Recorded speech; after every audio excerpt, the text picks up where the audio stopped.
Hello students, good morning everyone. How are you? I'm absolutely fine here and hope to be same at your home. Students, it's chemistry for 10th class and today we will talking about the revision. Okay आज हम revision के बारे में बात करेंगे। नई नई बातें आज हम यहाँ पर स्टडी करने वाले हैं। जैसे क्वेश्चन है आपका एक कि which of the following pairs will give displacement reaction. कुछ पेयर हैं और उसमें ये पूछा गया है कि ये बताइए कि इनमें से डिस्प्लेसमेंट रिएक्शन कौन कौन देता है। NaCl सॉल्यूशन ऑफ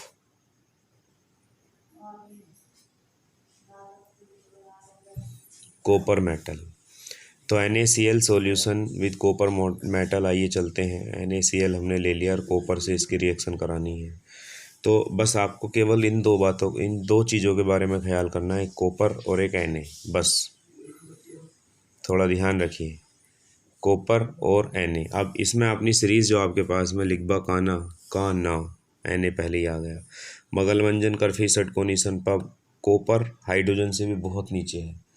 तो इस कंडीशन में आपने क्या देखा कि कॉपर क्या है, कॉपर लेस रिएक्टिव है और Na क्या है, मोर रिएक्टिव है।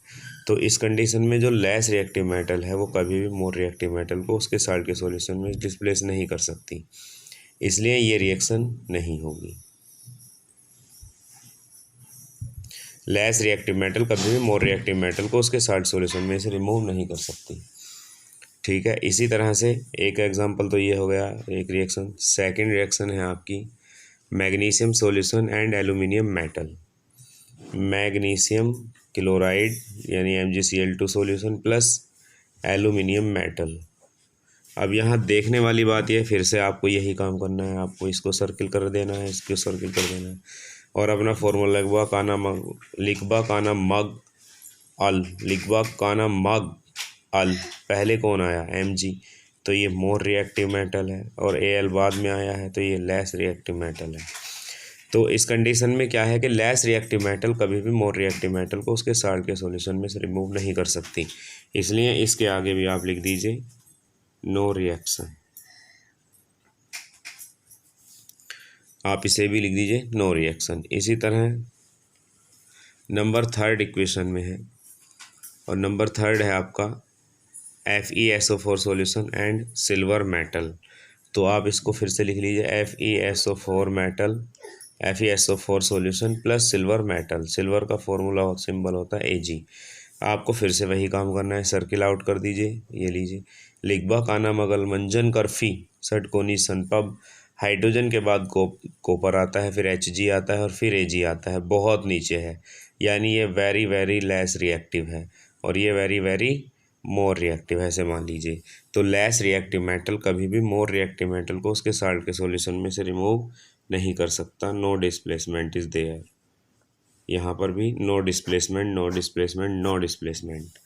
अब इसके बाद में है AgNO3 solution and copper metal.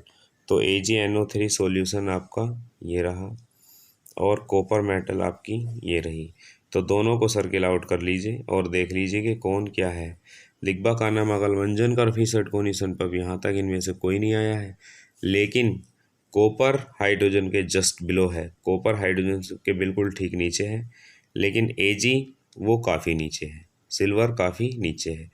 तो जब सिल्वर क्योंकि काफ़ी नीचे है और ये कॉपर ऊपर है, तो यहाँ पर कॉपर क्या हुआ, मोर रिएक्टिव, और Ag क्या हुआ, लेस रिएक्टिव।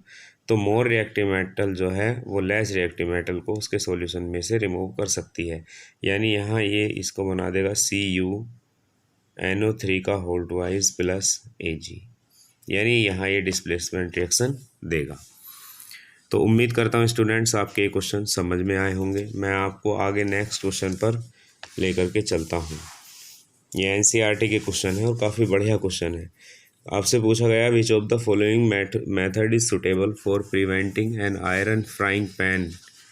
ध्यान से समझिएगा, क्वेश्चन है which of the following method is suitable for preventing an iron frying pan from rusting. एक आयरन फ्राइंग पैन को बचाने के लिए रस्टिंग से कौन सी मेथड बेटर है, और वो फर्स्ट है अप्लाइंग ग्रीस और बी है अप्लाइंग पेंट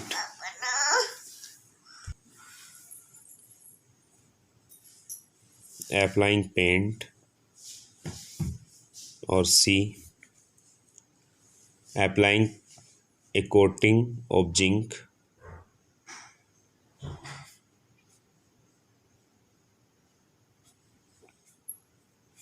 और डी है ऑल ऑफ दीज। तो ज़रा ध्यान से देखिए आप इसको, ये अप्लाइंग ग्रीस है, ये अप्लाइंग पेंट है, applying a coating of zinc, all of these. क्या आप ग्रीस कर सकते हैं फ्राइंग पैन पर? फ्राइंग पैन पर ग्रीस करेंगे तो कितनी देर तक जमा रहेगा? फ्राइंग पैन को तो हीट होना है। This is not a suitable method. Applying paint, paint कर सकते हैं आप फ्राइंग पैन पर, तो पेंट भी कुछ ही दिनों में जल्दी ही हट जाएगा। इस पर आप applying a coating of zinc कर सकते हैं, जिंक की कोटिंग आप उसके ऊपर चढ़ा सकते हैं जो कि काफ़ी दिन तक रुका रहे। ठीक है। अब इसी तरह एक क्वेश्चन है, any element react with oxygen. एक एलिमेंट है जो ऑक्सीजन से रिएक्शन करता है, to give a compound with a high melting point, the compound is also soluble in water, the element is likely to be. Option आपको दिए गए हैं। ऑप्शन ए है कैल्शियम, ऑप्शन बी है कार्बन, ऑप्शन सी है silicon, और option D है iron.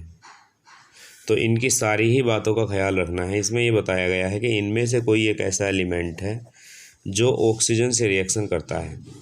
ठीक है। An element react with oxygen to give a compound with a high melting point, the compound is also soluble in water. तो calcium की reaction oxygen से कराओगे, क्या बनेगा? कैल्शियम ऑक्साइड बनेगा। कार्बन की रिएक्शन ऑक्सीजन से कराओगे तो कार्बन डाइऑक्साइड बनेगा। सिलिकॉन की रिएक्शन आप O2 से कराओगे तो ये SiO2 बनेगा, और आयरन की रिएक्शन आप O2 से कराओगे तो ये Fe2O3 बनेगा। तो देखने वाली बात यह है कि शर्त जो एग्जामिनर ने रख दी है वो ये है कि इनमें से एक कंपाउंड बनता है जो कि जिसका मेल्टिंग पॉइंट बहुत हाई है। तो देखिए, तो कार्बन डाइऑक्साइड है और ये फेरस ऑक्साइड है। तो इन दोनों में तो मुझे लगता है कि ये फेरिक ऑक्साइड है, कि दोनों का ही मेल्टिंग पॉइंट इतना ज़्यादा नहीं है।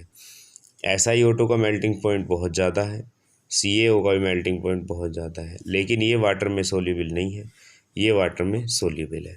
तो इसका जो आंसर है वो यही है। जब एक एलिमेंट जो है ऑक्सीजन से रिएक्शन करता है तो वो एक हाई मेल्टिंग पॉइंट वाला कंपाउंड देता है, जो कि ये है आपके सामने इस समय। ठीक है स्टूडेंट्स, तो अपना रिवीजन आप इसी तरह से आगे बरकरार रखिएगा, तैयारी करते रहिए, मेहनत करते रहिए, और अगर कोई भी चीज़ आपको समझ में नहीं आ रही है तो आप वो डिस्कस करते रहिए। Okay students, thank you and have a nice day. Good morning everyone.